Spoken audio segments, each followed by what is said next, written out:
Assalamualaikum warahmatullahi wabarakatuh. Kami dari kelompok 2 ingin mempresentasikan tugas besar kami dengan judul antena microstrip rektanguler pada frekuensi 5100 MHz.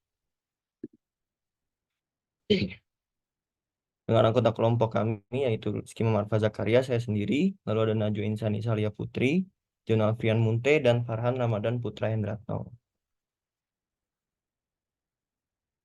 Pertama, saya akan menjelaskan antena microstrip. Antena microstrip itu adalah jenis antena yang menggunakan teknologi microstrip yang terdiri dari elemen konduktif datar atau disebut dengan patch yang ditempatkan di atas substrat elektrik dengan lapisan tanah atau ground plane di bagian bawah substrat. Nah, antena microstrip ini adalah jenis antena yang serbaguna dan hemat biaya yang banyak digunakan dalam berbagai aplikasi. Antena ini memiliki massa ringan, mudah difabrikasi, ukuran kecil, dan profil rendah, serta dapat dikonfigurasikan untuk menghasilkan berbagai macam pola radiasi. Lalu kami terdapat gambar antena di sini, hasil kelompok kami dengan tampak depannya, yang ini, tampak samping, lalu ada tampak belakang.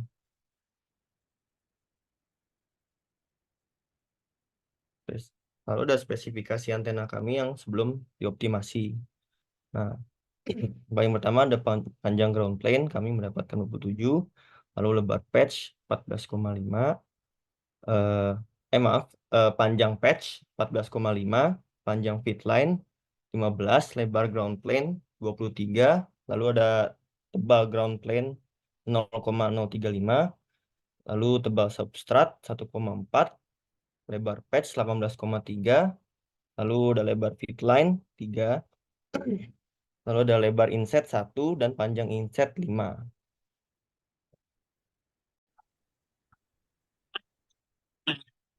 Lalu sesudah optimasi kami menambahkan parameter list yaitu optimasi dan mendapatkan value 1,007.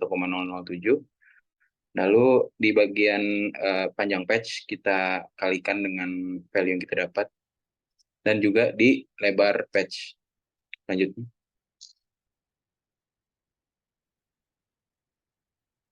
Lalu di bagian gain adalah penguatan atau ukuran seberapa baik antena dapat mengonsentrasikan daya pancaran ke arah tertentu.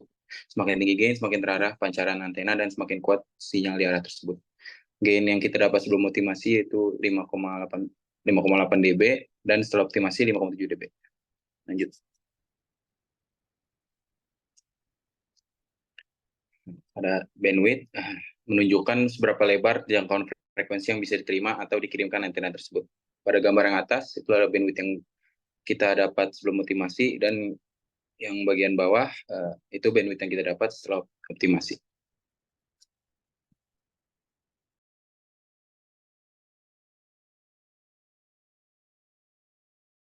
Baik, selanjutnya untuk hasil VSWR. VSWR adalah indikator seberapa baik daya ditransmisikan dari sumber ke beban melalui kabel transmisi. Nilai VSWR yang baik 1-2 menjamin transfer daya yang optimal dan performa sistem komunikasi yang baik. Di sini kita lihat yang di atas itu adalah VSWR yang belum dioptimasi memiliki nilai 1.640, sedangkan yang di bawah itu VSWR yang telah dioptimasi memiliki nilai 1.621. Nilai yang setelah dioptimasi itu mendekati nilai 1 sehingga nilai VSWR setelah optimasi itu menjadi lebih baik. Selanjutnya. Berikut untuk hasil return loss-nya. Return loss adalah parameter untuk menilai efisiensi transfer daya pada antena. Nilai return loss yang baik untuk antena umumnya di bawah min 10 dB. Di atas bisa kita lihat nilai dari return loss sebelum dioptimasi, sedangkan yang di bawah itu yang setelah dioptimasi. Bisa kita lihat yang di bawah itu memiliki nilai di bawah min 10 desibel sehingga nilai return loss-nya juga terbilang cukup baik.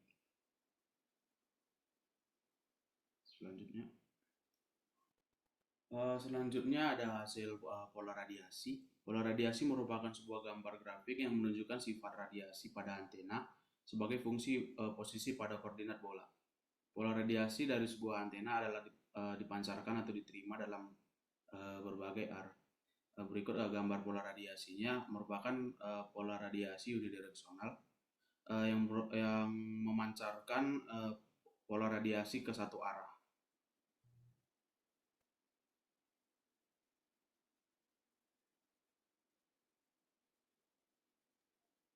Selanjutnya ada hasil polarisasi. Jadi polarisasi itu merupakan arah getaran medan listrik dalam gelombang elektromagnetik, di mana polarisasi ini dia menggambarkan orientasi medan listrik dari gelombang tersebut saat gelombang merambat.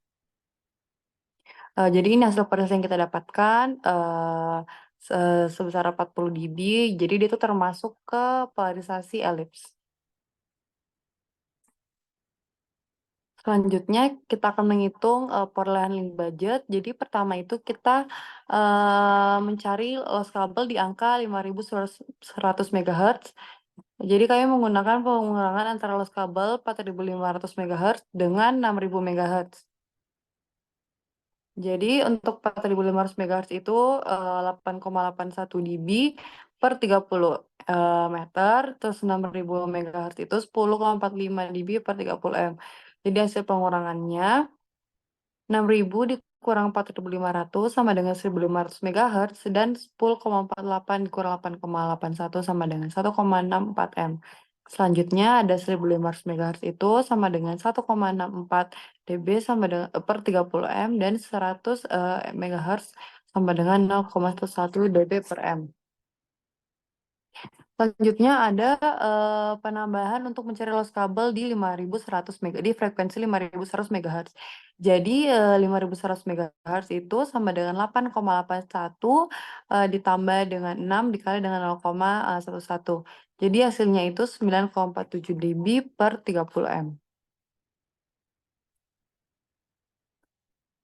Nah, selanjutnya ini adalah menghitung dari loss pemancar dan loss penerima. Untuk loss pemancar kita mendapatkan 5/20 dikali dengan 9,47.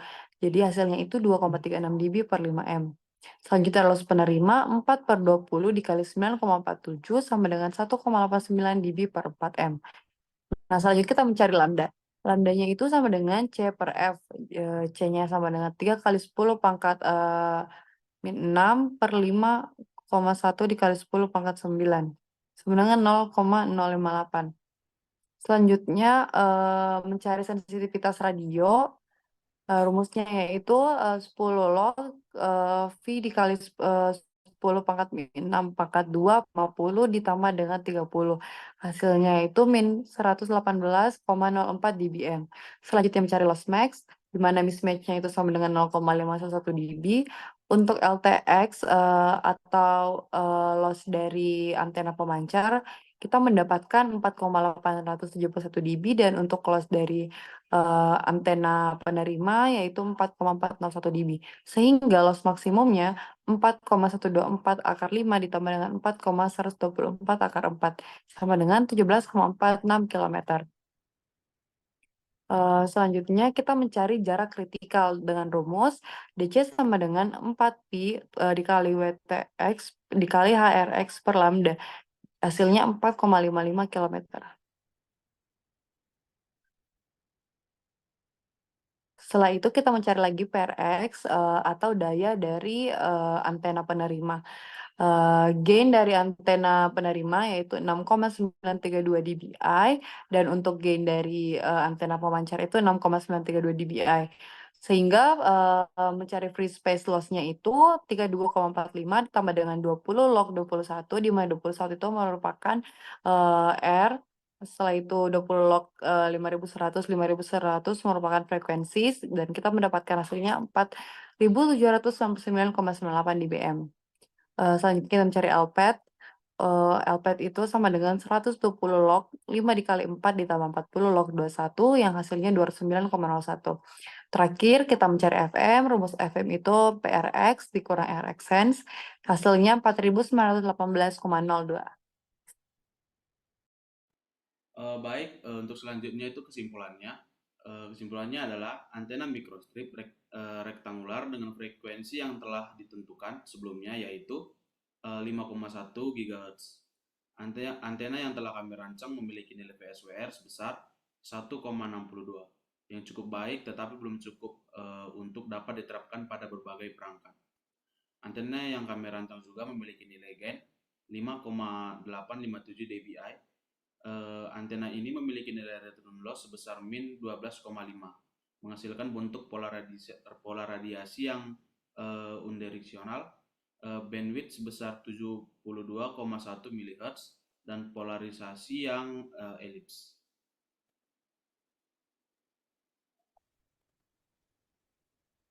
Nah, sekian dari kelompok kami. Bila ada kurang dan lebihnya, mohon maaf. Terima kasih. Assalamualaikum warahmatullahi wabarakatuh.